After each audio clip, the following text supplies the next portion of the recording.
একটু আমি যুক্ত হচ্ছি এই মুহূর্তে অধ্যাপক মোহাম্মদ জিয়াউল হক, চেয়ারম্যান মাধ্যমিক উচ্চ শিক্ষা মাধ্যমিক শিক্ষা বোর্ড ঢাকা, এবং অধ্যাপক আরিফিন সিদ্দিক, সাবেক উপাচার্য, ঢাকা বিশ্ববিদ্যালয়। আপনাদের দুজনকে স্বাগত জানাচ্ছি বাংলাদেশ টেলিভিশনের এই সময়ের আয়োজনে।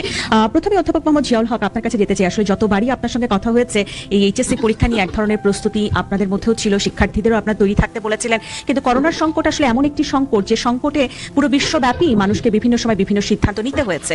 তারই ধারাবাহিকতায় কিন্তু আমরা দেখেছি গতকালকে সিদ্ধান্ত নেওয়া হয়েছে এবারকার এইচএসসি পরীক্ষা হচ্ছে না।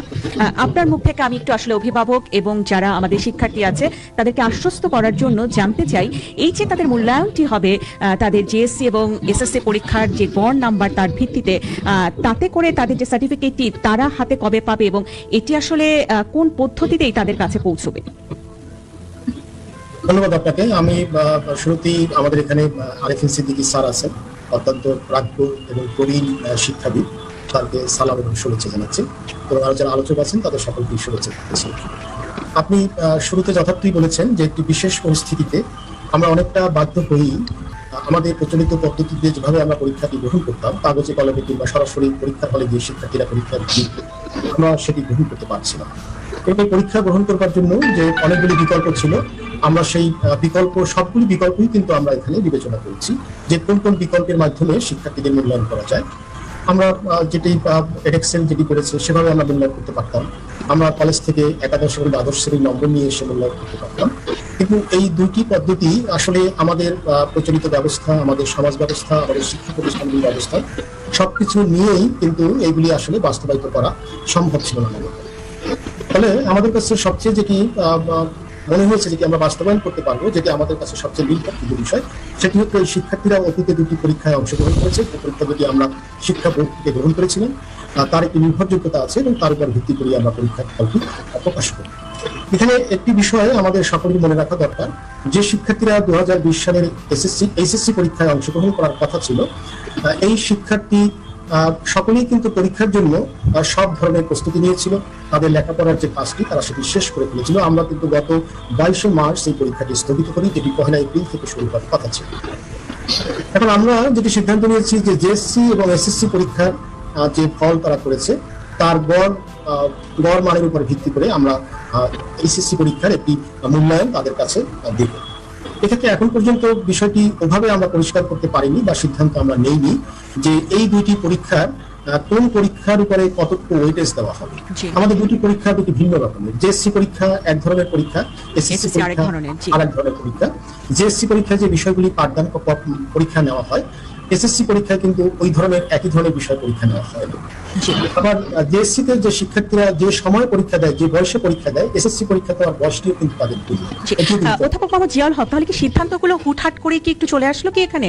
কারণ একটা সময় আপনি বলছিলেন সবাইকে প্রস্তুত থাকতে, যে এইচএসসি পরীক্ষা হচ্ছে, কেন্দ্রগুলো তৈরি হচ্ছিল, হঠাৎ করে এমন একটি সিদ্ধান্ত আমরা পেলাম এবং এখনো অনেকটি আসলে বিষয়টিকে পরিষ্কার করা যায়নি যে আমরা জেএসসি থেকে কেমন শতাংশ নাম্বার নেব এবং এসএসসি থেকে কেমন নেব। সিদ্ধান্তটি আসলে একটু হঠাৎ করেই কি চলে আসলো কিনা, এটি একটি বিষয় থেকেই যায়? এটি হঠাৎ করে চলে আসেনি, আমাদের সামনে কতগুলি সমস্যা তৈরি হয়ে যাচ্ছিল। একটি হচ্ছে, আপনি তো বললেন শুরুতে যে কোভিড-19 পরিস্থিতি কখন স্বাভাবিক হবে এটি কিন্তু আমরা বুঝতে পারছি না। আমাদের তিন ধরনের সমস্যা তৈরি হয়ে যাচ্ছিল। একটি হচ্ছে এই শিক্ষার্থীদেরকে পরবর্তী সময় তারা উচ্চশিক্ষায় ভর্তি হবে, সেখানে একটা ভর্তির বিষয় আছে। তারা এখান থেকে সার্টিফিকেট নিয়ে দেশের বাইরে তারা পড়তে যাবে, তারা সেখানে পিছিয়ে পড়তে পারে।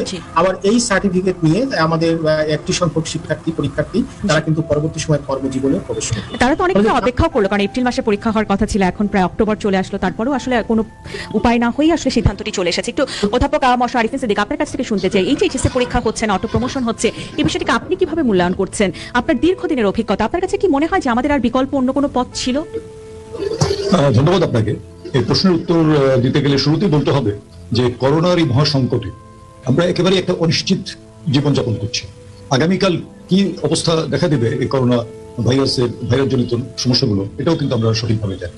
বিশ্ব স্বাস্থ্য সংস্থা যারা পুরো পৃথিবীর এই প্যান্ডেমিক সিচুয়েশন, এই বৈশ্বিক মহামারী পর্যবেক্ষণ করছে, পর্যালোচনা করছে, তাদেরকেও আমরা দেখেছি বিভিন্ন সময় সিদ্ধান্ত নিয়েছে, আবার পরবর্তীতে সেই সিদ্ধান্ত সংশোধন করেছে। তো এই ধরনের একটা অনিশ্চিত অবস্থায় আপনি যেই সিদ্ধান্তই নেন, দেখা যাবে সেটা কখনই পারফেক্ট সিদ্ধান্ত হবে, 100% সঠিক সিদ্ধান্ত এটা কিন্তু আপনি বলতে পারবেন। যেটা নিয়েছে শিক্ষা মন্ত্রণালয় বাংলাদেশের এই উচ্চ মাধ্যমিক এবং সমমানের পরীক্ষাগুলোর বিষয়, সেটাকে আমি বলবো যে বর্তমান পরিস্থিতি বিবেচনায় একটা প্র্যাগমেটিক সিদ্ধান্ত। একটা যৌক্তিক সিদ্ধান্ত, যেটি ঢাকা শিক্ষা বোর্ডের চেয়ারম্যান সাহেব ব্যাখ্যা করলেন। কারণ বহুভাবেই হয়তো সিদ্ধান্ত নেওয়া যেত, কিন্তু এখন যে করোনার সংক্রমণ বেড়েই চলেছে আমাদের দেশে, এখানে আমরা এই ছাত্রছাত্রীদেরকে শিক্ষা প্রতিষ্ঠান বা কেন্দ্রগুলোতে এনে স্বাস্থ্যবিধি মেনে তাদেরকে পরীক্ষা নিতে পারবো, এটা একেবারেই অসম্ভব। বিকল্প কি হতে পারে? বিকল্প জেএসসি এবং এসএসসি পরীক্ষার মূল্যায়ন, যেটি বোর্ডগুলোতে সংরক্ষিত আছে, সেগুলো দিয়ে একটা সমন্বিত মূল্যায়ন তারা করবেন, এই সিদ্ধান্ত নিয়েছে। অধ্যাপক আরিফিন সিদ্দিক, একটি বিষয় যে প্রত্যেক বাবা মার স্বপ্ন থাকে তার সন্তান কেউ চিকিৎসক হবেন, কেউ ঢাকা বিশ্ববিদ্যালয়ে পড়বেন, কেউ হয়তো প্রকৌশলী হবেন। সেই জায়গায় কিন্তু আসলে এখন আমাদের অভিভাবকরা খুব বেশি চিন্তিত হয়ে পড়েছেন। তারা ভাবছেন যে উচ্চশিক্ষায় এই ধরনের ফলাফল কোনো ধরনের জটিলতা তৈরি করতে পারে কিনা, এবং যারা বিদেশে পড়াশোনা করতে যাবেন তাদের জন্য কোনো সমস্যা তৈরি করবে কিনা। সেক্ষেত্রে যদি তাদেরকে আশ্বস্ত করে আপনি বলেন যে আসলে বিষয়টি কি দাঁড়াবে। না, আমার মনে হয় না যে এই ধরনের উদ্বেগের কোনো কারণ আছে, কারণ তারা স্বাভাবিকভাবে পরীক্ষা দিয়েও যদি মার্কশিট এবং সার্টিফিকেট সংগ্রহ করতো, সেটাই বোর্ডগুলোই দিত। এখন এই বোর্ডের সার্টিফিকেট, বোর্ডের মার্কশিট নিয়ে তারা যাবে ভর্তি হওয়ার জন্য। আর এই 13.5 লক্ষ শিক্ষার্থী সবাই কিন্তু উচ্চশিক্ষায় যাবে না। আমাদের মনে রাখতে হবে, উচ্চ মাধ্যমিক পরীক্ষাটা এক্সিট এক্সাম, এখান থেকে পাশ করে অনেকেই বিভিন্ন পেশায় চলে যাবে, কেউ মেকানিক্যাল জবে যাবে, কেউ ব্যবসায় যাবে, কেউ প্রবাসে চাকরি বাকরি করতে চলে যাবে। আর যে শিক্ষার্থীরা আপনি যেটা বললেন প্রকৌশল, চিকিৎসা, বিভিন্ন পেশায় যাওয়ার জন্য নিজেদেরকে প্রস্তুত করেছে, সেই প্রস্তুতিটা তাদের থাকতে হবে। অধ্যাপক আরিফিন সিদ্দিক, আপনার কাছে একজন দর্শক আমাদের কাছে ফেসবুকে প্রশ্ন করেছেন যে যারা বিদেশে পড়তে যাবে, মূলত সেখানে তো সার্টিফিকেট দেশের একটি তারা পাবে, কিন্তু এই যে পরীক্ষা বিহীন ভাবে যে সার্টিফিকেটটি পাওয়ার বিষয়টি আসে, এটি কি তাদের বিদেশে স্কলারশিপ পাওয়া বা অ্যাডমিশন নেওয়ার ক্ষেত্রে কোনো বাধা দিবে কিনা? আমার মনে হয় না, কারণ এই করোনার যে একটা অনিশ্চিত অবস্থা, এটা কিন্তু সব দেশে জানে। আপনি যুক্তরাষ্ট্রে যাবে আমাদের ছেলেমেয়েরা, যুক্তরাষ্ট্রের 3000 বিশ্ববিদ্যালয়ের উপরে অতি সম্প্রতি একটা জরিপ পেয়েছে, এবং সেখানে দেখা গেছে যে 27% বিশ্ববিদ্যালয় কলেজ তারা অনলাইনে শিক্ষা দেবে, এই সিদ্ধান্ত নিয়ে বিশ্ববিদ্যালয় খুলেছে। 19% বিশ্ববিদ্যালয় তারা মনে করেছে তারা ইন পার্সন, অর্থাৎ ছেলেমেয়েরা ট্রেডিশনালি ক্লাসে আসবে, তারা ক্লাস করবে। সেক্ষেত্রে আসলে খুব বেশি মানে যেটিকে আমরা বলছি যে চিন্তিত হয়ে পড়েছেন অভিভাবকরা, শিক্ষার্থীরা, সেই জায়গাটি কিন্তু আমরা তাদেরকে আশ্বস্ত করতে পারছি যে এটি তাদের জন্য জটিলতা তৈরি করবে না। নিশ্চয়ই, যেটি বলছিলাম, 16% তারা মনে করেছে মিশ্র পদ্ধতি, অর্থাৎ অনলাইনেও করবে, অফলাইনেও করবে। অধ্যাপক মোহাম্মদ জিয়াউল হক, জি আমি আসবো আপনার কাছে আবার। অধ্যাপক মোহাম্মদ জিয়াউল হক, যে বিষয়টি এসেছে এখানে সেটি হচ্ছে যে যারা আসলে এই যে তাদের বিষয়গুলো পরিবর্তন করেছে, বিজ্ঞান বিভাগ থেকে যারা মানবিকে চলে গিয়েছেন, তাদের বিষয়গুলোতে মূল্যায়নটা কিভাবে হবে? সেখানে তো আসলে একেবারেই পরিবর্তন একটি চিত্র। তারা আসলে কিভাবে ফলাফল পাবেন বা তাদেরকে আপনারা কিসের ভিত্তিতে মূল্যায়নটি করবেন? একজন দর্শক যুক্ত হতে যাচ্ছেন, আমি তার ফোনটি নিয়ে প্রশ্নটিতে আসছি। দর্শক, আপনার নামটি বলুন, কোথা থেকে বলছেন, প্রশ্ন করুন। আসসালামু আলাইকুম, আমি রংপুর থেকে রোমান বলছি। জি, সংক্ষেপে প্রশ্ন করুন। আমার প্রশ্নটা ছিল যে সরকার যে সিদ্ধান্তটা নিচ্ছে সেটা অবশ্যই অনেক সুন্দর একটা সিদ্ধান্ত, যে এসএসসি পরীক্ষার রেজাল্ট হবে জিএসসি এবং এসএসসি ভিত্তিতে করোনাকালীন সময়। কিন্তু আরেকটা, আমাদের কারিগরি শিক্ষার দিক মানে কারিগরি শিক্ষার জন্য প্রধানমন্ত্রী, শিক্ষামন্ত্রী সবসময় বলে যে কারিগরি শিক্ষার স্বর্ণযুগ, মানে বাংলাদেশকে স্বর্ণ সময় নিয়ে যাচ্ছে তারা। সেক্ষেত্রে ডিপ্লোমা প্রকৌশলীদের ডিপ্লোমা প্রকৌশলী অনেক বৃদ্ধি পাচ্ছে বেশি, কিন্তু ডিপ্লোমা প্রকৌশলীদের উচ্চশিক্ষার জন্য শুধুমাত্র একটাই প্রতিষ্ঠান, সেটা হচ্ছে ঢাকা প্রকৌশল ও প্রযুক্তি বিশ্ববিদ্যালয়। কিন্তু সরকার কিছুদিন আগে মানে গত শিক্ষাবর্ষে বলছিল যে বিভিন্ন বিশ্ববিদ্যালয়ে ভর্তি পরীক্ষা দেওয়ার সুযোগ করে দিবে। কিন্তু সেক্ষেত্রে দেখা যায় যে একজন মেকানিক্যাল ডিপ্লোমা প্রকৌশলী বা একজন সিভিল ডিপ্লোমা প্রকৌশলী, সে কি করে বিশ্ববিদ্যালয়ে মানে ইন্টারমিডিয়েটের সঙ্গে পরীক্ষা দিয়ে চান্স পায়? ঠিক আছে, চান্স পাওয়ার পর আবার কিভাবে তারা ভূগোল, বাংলা বা ইতিহাস, এই সকল ইসলামের ইতিহাস, এই সকল সাবজেক্টে কিভাবে তারা অনার্স করবে? কারণ তারা তো একজন ডিপ্লোমা প্রকৌশলী, সে প্রকৌশল বিদ্যায় অ্যাটলিস্ট 4 বছরের একটা তার জ্ঞান আছে। সেক্ষেত্রে আবার উচ্চশিক্ষার জন্য বিএসসি করা তার খুব গুরুত্বপূর্ণ একটা বিষয়, কিন্তু তারা কিভাবে বাংলা বা এই সকল আমার একটা প্রশ্ন হচ্ছে, জি অধ্যাপক আরিফিন সিদ্দিক, আপনি যদি প্রশ্নের উত্তরটি দিতেন। না, আমার মনে হয় যে আমাদের দর্শক যে প্রশ্ন করেছেন অত্যন্ত যৌক্তিক, অর্থাৎ যার উচ্চশিক্ষার ইচ্ছা আছে এবং উচ্চশিক্ষা নেওয়ার মতো যোগ্যতা অর্জন করেছে, তাকে উচ্চশিক্ষা থেকে বঞ্চিত করা ঠিক হবে। প্রকৌশলী, বিশেষ করে ডিপ্লোমা প্রকৌশলী যারা আছেন, তাদেরকে ঢাকা ইউনিভার্সিটি অফ ইঞ্জিনিয়ারিং টেকনোলজিতে ভর্তির সুযোগ দেওয়া হচ্ছে, এবং আমার মনে হয় যে একটা ন্যূনতম যোগ্যতা ধরে তাদের যে বিষয় তারা পড়তে চান সেই বিষয়গুলোতে ভর্তির সুযোগ দেওয়া দরকার। তবে যে কোনো বিভাগেই, যে কোনো বিশ্ববিদ্যালয়ে ভর্তির একটা ন্যূনতম যোগ্যতা, সেই ন্যূনতম যোগ্যতা আমাদের ডিপ্লোমা প্রকৌশলীদের ব্যাপারে কি হবে সেটি হয়তো নির্ধারণ করা যেতে পারে, এবং সেটা আমাদের শিক্ষা নীতি, সেই শিক্ষা নীতিতে এই বিষয়গুলো উল্লেখ থাকতে হবে। তবে আমরা জানি, আমরা বঙ্গবন্ধু তিনি যে কথা বলেছিলেন সদ্য স্বাধীন বাংলাদেশে, যে আমি এই দেশে কেরানি বানানোর শিক্ষা বন্ধ করি এবং কারিগরি, প্রযুক্তি, প্রকৌশলী, চিকিৎসক, এই ধরনের পেশাজীবী তৈরি করার জন্য এগিয়ে যাব। কিন্তু আমাদের দুর্ভাগ্য, বঙ্গবন্ধুকে আমরা হারিয়েছি। বঙ্গবন্ধু থাকলে হয়তো আজকে এই প্রশ্ন উত্থাপনের কোনো সুযোগ থাকবে। আমি আসবো আপনার কাছে আবারও। অধ্যাপক মোহাম্মদ জিয়াউল হক, যে প্রশ্নটি আপনার কাছে করেছিলাম, যারা বিষয় পরিবর্তন করেছে তাদের মূল্যায়ন কিভাবে হবে? আমি আপনার এই প্রশ্নের উত্তরে আসার আগে আপনাকে আরেকটা বিষয় বলি। আপনি বলছিলেন যে হুটহাট করে আমরা এই সিদ্ধান্তটা নিয়েছিলাম কিনা। প্রকৃতপক্ষে আমরা সবকিছু বিচার বিশ্লেষণ করেই কিন্তু এই সিদ্ধান্তটা নিয়েছি। এখন কোন পরীক্ষার উপরে কতটুকু ওয়েটেজ দেওয়া হবে সেই বিষয়টিও আমাদের আলাপ আলোচনার মধ্যে আছে এবং প্রায় সিদ্ধান্তের কাছাকাছি আছে। ঠিক এই মুহূর্তে আমরা সেই বিষয়গুলি প্রকাশ করছি না। আমরা যখনই আমাদের সময় হবে তখন এটা টেবুলের নীতিমালায় সেটা আমরা প্রকাশ করে দিব। এবং আপনি নিশ্চয়ই আরো শুনেছেন যে আমাদের মাননীয় মন্ত্রী যখন প্রেস কনফারেন্স করেছেন তখন এই বিষয়গুলি কিন্তু অ্যাড্রেস করেছেন। আমাদের উচ্চ মাধ্যমিকে অনেক ধরনের শিক্ষার্থী আছে, আমাদের নিয়মিত শিক্ষার্থী আছে, অনিয়মিত শিক্ষার্থী আছে, অনিয়মিত শিক্ষার্থী প্রকারভেদ আছে, আপনার কারিগরি থেকে শিক্ষার্থী, সাধারণ শিক্ষা এসছে, মাদ্রাসা থেকে সাধারণ শিক্ষা এসছে, উন্মুক্ত বিশ্ববিদ্যালয় থেকে সাধারণ শিক্ষার মধ্যে আছে, আবার আমাদের প্রাইভেট শিক্ষার্থী আছে, মান উন্নয়ন শিক্ষার্থী আছে, নানা ধরনের শিক্ষার্থী আছে। আমরা যে কাজটি করব, এই যে এক বিভাগ থেকে যখন তারা আরেক বিভাগে পরিবর্তন হয়ে যাচ্ছে, বিজ্ঞান থেকে মানবিকে যাচ্ছে অথবা বিজ্ঞান থেকে ব্যবসা শিক্ষা যাচ্ছে, এদেরকে কিভাবে আমরা অ্যাড্রেস করবো, কিংবা অন্যান্য ডিসিপ্লিন থেকে যারা আমাদের কাছে আসলো তাদের কিভাবে অ্যাড্রেস করবো, এই বিষয়গুলি কিন্তু সমন্বয় করবার জন্য এবং পরবর্তী সময় বিশ্ববিদ্যালয়ে যখন তারা ভর্তি প্রতিযোগিতায় অংশ নেবে তখন তারা কোন মানের উপর ভিত্তি করে এই বিশ্ববিদ্যালয়ে ভর্তি অংশ নেবে, এই জন্য কিন্তু আমরা খুব একটি উচ্চ পর্যায়ের বিজ্ঞ অধ্যাপকদের নিয়ে আমরা কিন্তু একটি কমিটিও আমাদের মাননীয় মন্ত্রী করে দিয়েছেন। সেখানে সাধারণ বিশ্ববিদ্যালয়ের পক্ষ থেকে ঢাকা বিশ্ববিদ্যালয়ের একজন অধ্যাপক থাকবেন, বাংলাদেশ প্রকৌশল বিশ্ববিদ্যালয়ের পক্ষ থেকে সেক্ষেত্রে নিশ্চয়ই নির্দিষ্ট নীতিমালার মধ্য দিয়ে আসলে বিষয়টি এটির কর্মপরিধি তৈরি করা হয়েছে এবং সেখান থেকে আসলে মূলত সব নীতিমালাগুলি তৈরি করা। আমরা দেখেছি যে আজ প্রধানমন্ত্রী শেখ হাসিনাও কিন্তু বলেছেন যে বিকল্প কোনো কিন্তু উপায় ছিল না বলেই কিন্তু আসলে সিদ্ধান্তটি নিতে হয়েছে। কিন্তু তারপরেও আসলে কেন সমালোচনা হচ্ছে এই প্রশ্নটি থেকেই যায়, কারণ অনেক অভিভাবক শিক্ষার্থী কেউ নেতিবাচক ভাবে সমালোচনা করছেন, কিন্তু আসলে পথ তো কোনো খোলা নেই, কারণ করোনা ভাইরাসের এই সংকটটি তো আসলে একটি নতুন বিষয় এবং বৈশ্বিক সংকট, এটির সাথে যে কোনো সিদ্ধান্ত যে কোনো সময় আসলে নিতে হতে পারে। কিন্তু একটি প্রশ্ন, সেটি হচ্ছে 9 শিক্ষা বোর্ডের চেয়ারম্যানকে আইনি নোটিশ দেওয়া হয়েছে, এরকম একটি খবর আমাদের কানে এসেছে, সেটিকে আপনি কিভাবে দেখছেন? আইনি নোটিশ হতেই পারে, সেটা হওয়াটা অসম্ভব কিছু নয়, কারণ এরকম একটি প্যান্ডামিক সিচুয়েশনে আপনি নিজেও বলেছেন যে আমাদের আসলে আর বিকল্প কিছু নেই, আরএফএন স্যারও বিষয়টা সেভাবেই বলেছেন যে বিকল্প কিছু নেই। তারপরেও এটি সব কাজেরই কিছু আলোচনা সমালোচনা সবসময় থাকে, এটি আমাদের একটি সামাজিক মানে অবস্থারই বহিঃপ্রকাশ।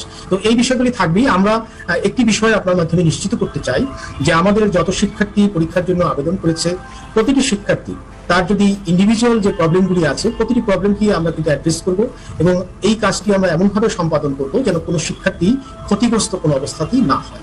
হয়তোবা অনেক শিক্ষার্থী লাভবান হবে কিংবা যাদের পাওয়ার কথা ছিল না তারা সেই জায়গাটা পাবে, কিন্তু কেউ কিন্তু প্রকৃতপক্ষে ক্ষতিগ্রস্ত আমাদের এই সিদ্ধান্তের দ্বারা হবে। জি, আসবো আপনার কাছে আমি আবারও। অধ্যাপক আ.ম.স. আরিফিন সিদ্দিক, আরেকটি বিষয় যেটি এখানে আছে সেটি হচ্ছে যে এই যে ফলাফলের জন্য কিছুটা ডিসেম্বর পর্যন্ত তাদেরকে অপেক্ষা করতে হবে, আবার পরীক্ষা দেওয়ার জন্য তারা কিন্তু একেবারে এপ্রিল মাস থেকে অপেক্ষা করলো। এখন এই যে 2-2.5 মাস তারা পার করবে, শিক্ষার্থীরা আসলে মূলত কি করবে এই সময়? তারা কি বিশ্ববিদ্যালয়ে ভর্তি প্রক্রিয়ার বিষয়গুলো নিয়ে চিন্তা করবে, নাকি সেখানে মানে দিক নির্দেশনাটি আসলে কি দিব আমরা আমাদের সন্তানদেরকে? আমার মনে হয় যে আমরা আমাদের শিক্ষার্থীদের এই দিক নির্দেশনা দিতে পারি, যেহেতু এখন পরীক্ষা হচ্ছে না, অতএব তারা কিন্তু আর পরীক্ষার প্রস্তুতির মাঝে নেই। কিন্তু এই মুহূর্তে তাদের প্রস্তুতি নিতে হবে যে আগামী ডিসেম্বরে যখন ফলাফল বেরিয়ে যাবে তখন বিশ্ববিদ্যালয়গুলো তারা ঠিক করবে তাদের স্ব বিশ্ববিদ্যালয়ে কোন যোগ্যতার ছাত্রছাত্রীরা ভর্তি করবে, তাদের ন্যূনতম আবেদন করার ন্যূনতম যোগ্যতা কি হবে এবং আবেদনকারী সংখ্যার উপরে নির্ভর করবে তারা কি অফলাইনে পরীক্ষা দেবে, অনলাইনে পরীক্ষা দেবে, অথবা কি মূল্যায়নের মাধ্যমে তারা পরীক্ষাটি তাদের ভর্তি প্রত্যাশী ছাত্রছাত্রীদের নির্ধারণ করবে। তো এই কারণে যেটাই হোক এই এসএসসি বা এই সমমানের যে সিলেবাসগুলো আছে সেই সিলেবাসের উপরেই কিন্তু বিশ্ববিদ্যালয়গুলো তাদের প্রশ্ন প্রণয়ন করবে। আমার মনে হয় ছাত্রছাত্রীরা এখন যদি সেই চেষ্টা সেটির মধ্যে নিজেদেরকে নিয়োজিত রাখে, অর্থাৎ তারা পরীক্ষার জন্য যেমন প্রস্তুতি নেওয়ার বিষয়টি তাদের চিন্তায় ছিল, এখন ভর্তি প্রক্রিয়ার সাথে যুক্ত হওয়ার জন্য তারা সেইভাবে প্রস্তুতি নেবে। আবার অনেক ছেলেমেয়ে আপনি বলেছেন অনেকে হয়তো বিদেশে যাবে, তারা বিদেশে যাওয়ার জন্য চেষ্টা শুরু করবে। বিদেশে যাওয়ার ব্যাপারে এই সার্টিফিকেট কোনো অসুবিধা হবে না, কারণ স্বাভাবিক সময়েও কিন্তু এই সার্টিফিকেট নিয়েই তারা বিদেশে যাবে। জি, আমাদের সঙ্গে একজন শিক্ষার্থী যুক্ত হচ্ছে, পুষ্পিতা তালুকদার, এইচএসসি পরীক্ষার্থী, সে ছিল শহীদ আনোয়ার গার্লস কলেজ। পুষ্পিতা, আপনি যদি আমাকে শুনতে পান। পুষ্পিতা, মূলত এই যে হঠাৎ করে আপনারা অনেকদিন ধরে চিন্তিত ছিলেন কি হবে, কবে পরীক্ষা হবে, কালকে যে ঘোষণাটি আসলো, এটি কি আসলে আপনারা শিক্ষার্থীরা কেমন ভাবে দেখছেন? এই ডিসিশন থেকে আসলে আমরা শিক্ষার্থীরা ওভারঅল অনেক পজিটিভলি নিচ্ছি, কারণ এটা শুধু আমাদের ব্যাপার না, এখন স্বার্থপর ভাবে চিন্তা করে আসলে কোনো কিছু হবে না।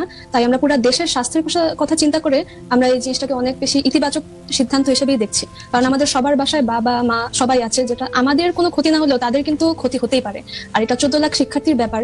তো আমি মনে করি যে এটা আসলে ইতিবাচক। তবুও অনেক দিক আছে, যেমন আমার বিভিন্ন যারা বন্ধুরা আছে তারা হচ্ছে এইচএসসি গত বছরও দিয়েছিল, গত বছর হয়তো ভালো ফলাফল করেনি, এই বছরের আশায় ওরা ছিল, এই বছরও ওদের এইচএসসিটা দেওয়া হলো না।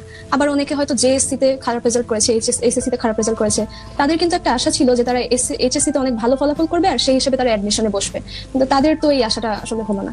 তো এইগুলা যদি আমরা চিন্তা না করি, এইভাবে যদি চিন্তা না করি, আবার অনেক বেশি আমাদের ইতিবাচক দিক আমরা দেখতে পাচ্ছি।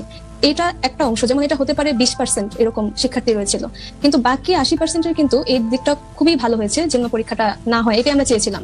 কারণ আমার যারা ক্লাসমেটরা, তারা যে গ্রামে যারা থাকে, আপনারা জানেন অনেকেই কলেজে ভর্তি হয় গ্রাম থেকে এসে বা বিভিন্ন অন্যান্য জেলা থেকে এসে, তো তারা যে হোস্টেলে থাকতো, যখন শিক্ষা প্রতিষ্ঠান বন্ধ হলো তখন কিন্তু তারা জানতো না যে আসলে কয়দিনের জন্য শিক্ষা প্রতিষ্ঠানটা বন্ধ। তারা সেভাবে প্রস্তুতি নিয়ে তারা আবার বাসায় চলে আসলো। আমাদের এই যে শিক্ষার্থী যে বিষয়টি বললেন, আসলে এদের সংখ্যা হচ্ছে সর্বোচ্চ 2 থেকে 3%। আমরা এই বিষয়টাও অ্যানালাইসিস করেছি যে কি পরিমাণ শিক্ষার্থীদের মান উন্নয়ন হয়, কি পরিমাণ শিক্ষার্থী জেএসসি তে ভালো করলো, এসএসসি তে কিছুটা খারাপ করলো, এইচএসসি তে আবার তারা যে এসএসসি চেয়ে ভালো করলো, এই বিষয়টা কিন্তু আমাদের অ্যানালাইসিস করা আছে। সংখ্যা একেবারেই কম, সর্বোচ্চ 2%ও হবে না। আমাদের মূলত কিন্তু সারা দেশে 16 লাখ শিক্ষার্থীর মধ্যে 14 লাখ শিক্ষার্থীদের মধ্যে মাত্র 16,000 হচ্ছে মান উন্নয়ন পরীক্ষার্থী, এবং সারা প্রতি পরীক্ষায় সর্বাধিক 100 থেকে 200-র মতো শিক্ষার্থীর মান উন্নয়ন হয়। এটা কিন্তু খুব সিগনিফিকেন্ট রোল না, তারপরেও আমরা তাদের বিষয়টাও বিবেচনা করবো। জি, আপনাকে অসংখ্য ধন্যবাদ অধ্যাপক মোহাম্মদ জিয়াউল হক। অধ্যাপক আরিফিন সিদ্দিক, একটি বিষয় যে শিক্ষার্থী বলছিল যে জিএসসির ফলাফল খারাপ, এসএসসি খারাপ, কিন্তু এইচএসসি তে খুব ভালো করার একটি চিন্তা, আপনার দীর্ঘদিনের অভিজ্ঞতা কি বলে যে পরপর সব পরীক্ষায় খারাপ করে হঠাৎ কি একটি পরীক্ষায় খুব ভালো করে ফেলা যায় কিনা, বা এই যে যারা এভাবে চিন্তা করছে তাদের কি আসলে আমরা ছোট মানুষ, তাদেরকে কাউন্সেলিং করার জন্য কি বলতে পারি? না, আমার মনে হয় যে আমাদের শিক্ষা বোর্ডের চেয়ারম্যান সাহেব যে কথা বললেন, পরিসংখ্যান দিয়েই তো বললেন। তবে এটা তো ঠিক যে এর মধ্যে ব্যতিক্রম আছে, কেউ এসএসসি হয়তো খারাপ করেছে, এইচএসসি ভালো করবে, আবার এসএসসি ভালো করেছে, এইচএসসি খারাপ করবে। আমি তো শুরুতেই বলেছি যে কোনো ডিসিশনই পারফেক্ট হবে। যেমন ধরেন একাদশ দ্বাদশ শ্রেণীতে লেখাপড়া করেছে, সেখানে তারা বিভিন্ন পরীক্ষা দিয়েছে, একাদশ শ্রেণী চূড়ান্ত পরীক্ষা দিয়েছে, দ্বাদশ শ্রেণীতে সেন্টার পাওয়ার জন্য টেস্ট পরীক্ষা দিয়েছে। এই মার্কসগুলো যদি বোর্ডের কাছে থাকতো আগে থেকে, সেইটাকেও একটা ওয়েটেজ দেওয়া যাবে। জেএসসি, এসএসসি এবং একাদশ দ্বাদশ শ্রেণী। একদম শেষ পর্যায়ে একজন শিক্ষার্থী আপনার কাছে প্রশ্ন করেছে অধ্যাপক আরিফিন সিদ্দিক, যে তাদের যে এইচএসসির যে বিভিন্ন পরীক্ষাগুলো হয়েছে, এগুলোকে কি একটু মূল্যায়নে আনা যেত কিনা? কলেজের যে সেটাই আমি বলছিলাম যেটা মূল্যায়নে যদি আনা যেত আরো সমন্বিত হতো। জি, তাহলে একটু প্রশ্নের উত্তরটা একটু আমি নিয়ে নিই। অধ্যাপক মোহাম্মদ জিয়াউল হক, আপনি যেহেতু আছেন এখন আমাদের সঙ্গে, একটু কি আনা যেত কলেজের পরীক্ষাগুলোকে এখানে মূল্যায়নে? কিন্তু হঠাৎ করে হয়তো এটা এখন সম্ভব। স্যার যথার্থই বলছেন যে আমরা কিন্তু এই বিষয়টাও অ্যানালাইসিস করেছি। আমরা কয়েকটি শিক্ষা প্রতিষ্ঠান যারা ভালো ফল করেছে এবং যারা খারাপ করেছে তাদের ফলগুলি এসএসসি নির্বাচনী পরীক্ষার ফল আমরা নিয়ে এসেছিলাম এবং সেটিও অ্যানালাইসিস করে দেখেছি।